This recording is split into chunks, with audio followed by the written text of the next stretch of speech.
Team Fortress 2 does a lot of things correctly. Don't get me wrong, the game isn't perfect, it's far from it, but it does a lot of things that the other shooters flat out fail to do. Yes, there's only 9 classes, but these 9 classes have more depth than any shooter out on the market right now. Each of the classes have a wide array of unlocks that change how you approach the class, some so much even being their own subclass or at the very minimum changing their playstyle heavily. Every single class, well, almost, has a different way of being played, being able to do dramatically different things that change how the game gets played out. Every single class has their own end goals that they want to achieve, independent from the rest of the team. Yet these smaller decisions that the player makes for themselves changes how the rest of the game gets played out. Take a look at Scout for example. Scout is a class that has one end goal in mind. He wants to annoy you. You are terrible! The Scout is the actual epitome of being a little pest. He has the lowest health in the game, yet is given an amazing primary that is able to two-shot most of the classes. Second to this, you give him the fastest speed and a double jump for free, and you have a class that is the very definition of a pest. In any moment, a Scout can focus a certain class down and can even get out of the situation alive. A good Scout can make the average person's life a living hell if they end up in the lobby. Mastering the aim and the movement of the class can be a bit tricky, but the class can do so much damage and is able to dodge so much incoming damage. That is one thing that Scout has in heaps that a lot of other classes don't. He has control. Whenever Scout goes into a situation, he usually has more control of that situation than the other classes do. He has the speed to leave the fight if he needs to, he has the double jump to avoid attacks, and he has a great primary that is able to dish out massive amounts of damage. 2 good meat shots can take out 8 out of the 9 classes. This is a powerful class, and his kit gets even better when you look at his secondary. Scout's secondary is the pistol, which is also held by the engineer. While there are some differences between the two, they remain mostly the same. The pistol is a weapon that can be used in addition of the scattergun in its own unique situations. If you find yourself out of ammo, you can switch to the secondary to kill off the enemy. If an enemy is too far away from you, you can start the interaction with a pistol, and while running in closer, finish off the enemy with a scattergun. It's a good weapon to have, and that's due to its reliability. You always have the pistol as an option to fight the enemy with. It's always there in case you need it and has a much faster reload than the scattergun. Having something you're able to fight back with when you're reloading the shots of your scattergun is incredibly useful. The other unlockables also provide their own benefit and their own downsides of course, but that isn't stopping the reliability in any way. These are very useful side grades. If you were to give something like this up however, it would need to be for something worthwhile. The item in question would have to provide a huge benefit to your class in order to be given up for. Some of these items do have some upside, and some others really don't. The Mad Milk is a great side grade that is useful for your team, giving health back on hit. It's a great support tool that helps out your team if they're able to aim. The sodas, however, aren't the best. One providing immunity but then slowing you down based on the damage you've avoided, and the other provides mini crits while you yourself take mini crits. Then we have the other weapon that is the main focus of the video. Keep it moving, guys! Bang! I'll make it look easy. The Flying Guillotine is Scout's answer to his lack of long-range damage. While the pistol is a fine weapon at getting damage out at long ranges, it's not necessarily the best at it, so the secondary weapon takes a page out of the Pyro's book. The weapon replaces your pistol with a throwable cleaver that does bleed damage. While yes, the weapon is far away from its heyday since the Sandman got nerfed into the ground, the weapon still does great amounts of damage. For instance, the weapon does a flat 50 damage on impact and does 8 bleed damage over 5 seconds, doing a total of 90 damage. That is a very high amount of damage to be dishing out at a moment's notice. That's comparable to the shot from the scattergun. While yes, the damage isn't immediate, it's still nothing to scoff at. All of this is being given to a class who can go anywhere the player chooses, but with one downside. The weapon isn't always available in your arsenal. When you throw the weapon, whether it lands or it doesn't, you have to wait for the item to recharge, meaning if you're caught reloading while the guillotine is recharging, you're out of luck. It's even more humiliating dying to the pistol while running the cleaver itself. However, don't let that make you think that this weapon is bad at dealing with enemies in front of you. In fact, I think this weapon does a better job of doing damage in some cases rather than the pistol. While the pistol beats out the cleaver in terms of reliability practically 24/7, the cleaver does much more damage on a single hit in comparison to the pistol. 50 damage to the enemy that has a bleeding effect attached to it is nothing to scoff at in the middle of battling a scout. That can easily bring you down to being one-shot by him.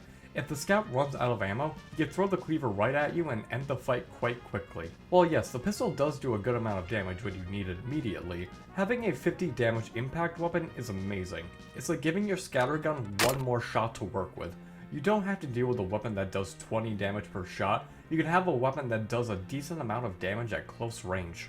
There is also one more stat that isn't listed, and that is on a long range hit, with the cleaver being in the air for at least half a second, your recharge time goes from 5 seconds to 3.5 seconds, which is insanely good. At that point, it's almost objectively better than the pistol. Having a much shorter recharge time on a weapon that is about to do 90 damage is absurdly strong, and using it in this way adds to the control that the Scout has.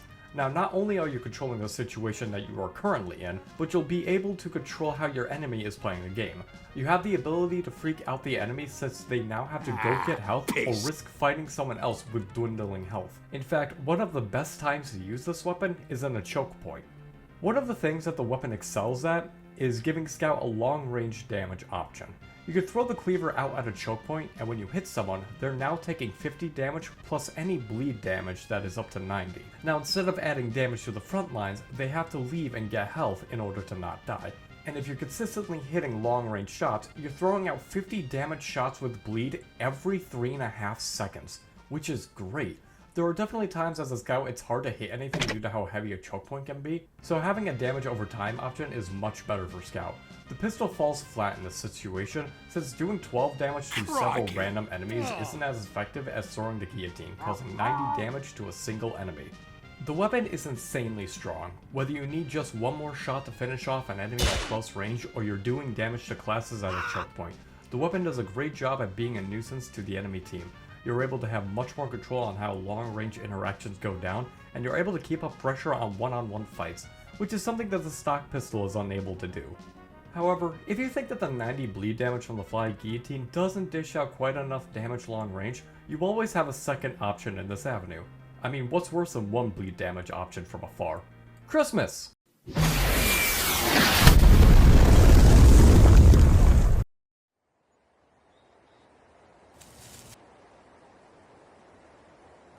The Wrap Assassin is Scout's second throwable item that does bleed. Well, he doesn't throw it, he hits it with his tube of wrapping paper, but let's just say he throws it for simplicity's sake. The Wrap Assassin is Scout's bleed melee weapon. Well, other than the Boston Basher, but the Wrap Assassin and Flying Guillotine both exist for throwing damage over time at the enemies. They both exist to be a pest from long range, and in combination with each other, can be a great combo to be played around with. For starters, let's take a look at the stats.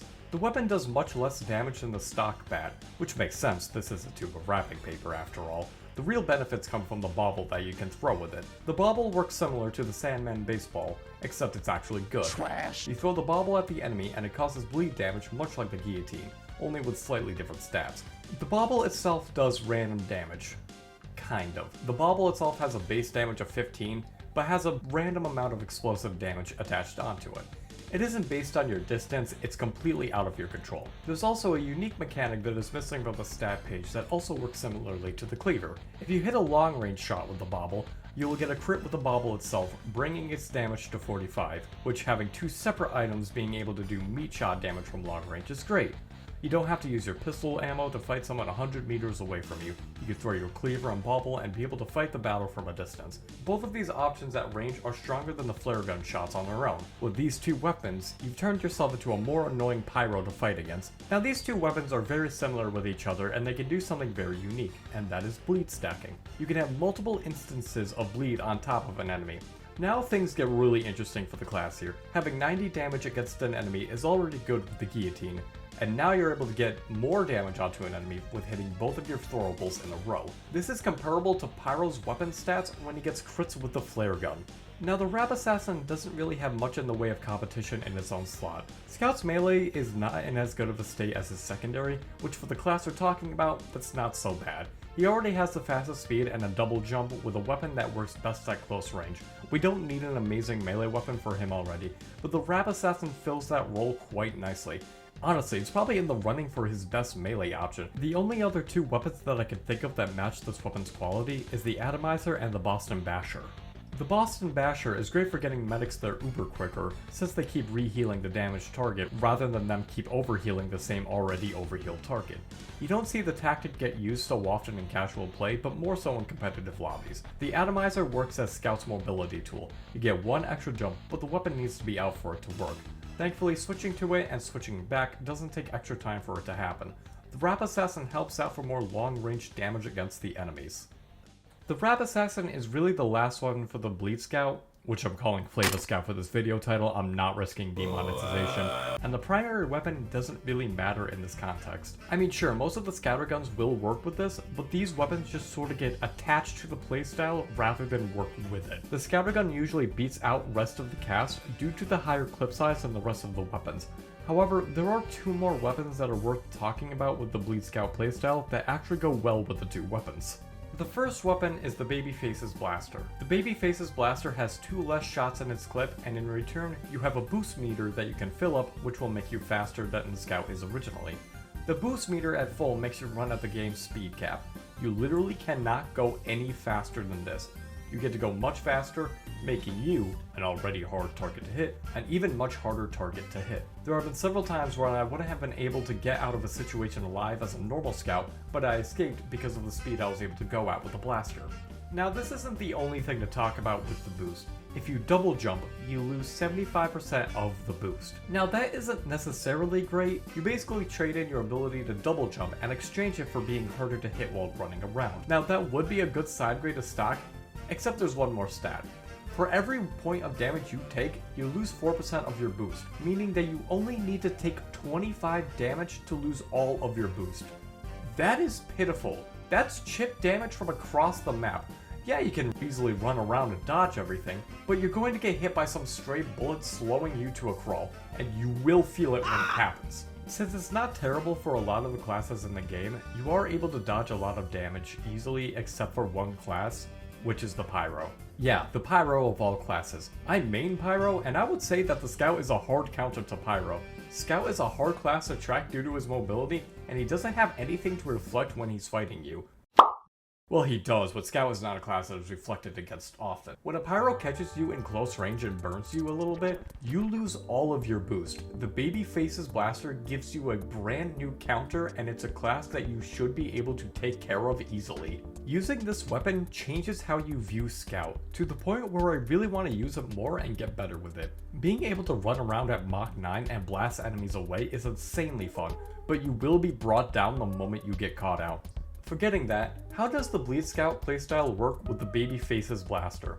Well, of course, you only need 99 damage to get the full speed boost. That isn't a whole lot of damage to get, especially when you consider other weapons that need damage to be done in order to get their specific ability to be used. All you need is one full bleed effect from the Flying Guillotine, and you're practically there. Having 2 separate items that help you get your boost is really useful. I'd say the 2 weapons work very well with the blaster. You don't need too much damage, and you can get that very easily with the weapons at hand. Of course, it isn't as good as the stock scattergun. Those extra 2 shots are so useful when you're in a fight with more than one person, and since you're able to double jump around the map, you can actually traverse much easier. There isn't any underlying mechanic that you have to worry about if you fight someone, it's just you playing Scout with the best primary. However, there is one more weapon that has an interesting dynamic that works with these 2 weapons. The Soda Popper is one of Scout's more interesting side grades, trading in 4 shots for the ability to get 4 extra double jumps after getting 350 damage. That's a bit more damage that you have to get, though when you finally get the boost, you're able to fly around the map with ease. Though we have to take this into consideration when comparing this with the Babyface's Blaster. The Blaster is much easier to get its full intended effect to work. You get the highs and lows of this weapon life by life, and with the Soda Popper, it's not as simple. You can get 99 damage based off of 1 me shot, or get within chip damage of max boost with just the Guillotine alone. With the Soda Popper, you have to work for your full boost, and when you finally get it, you have to decide when is the best time to use it, rather than having it permanently like the Blaster.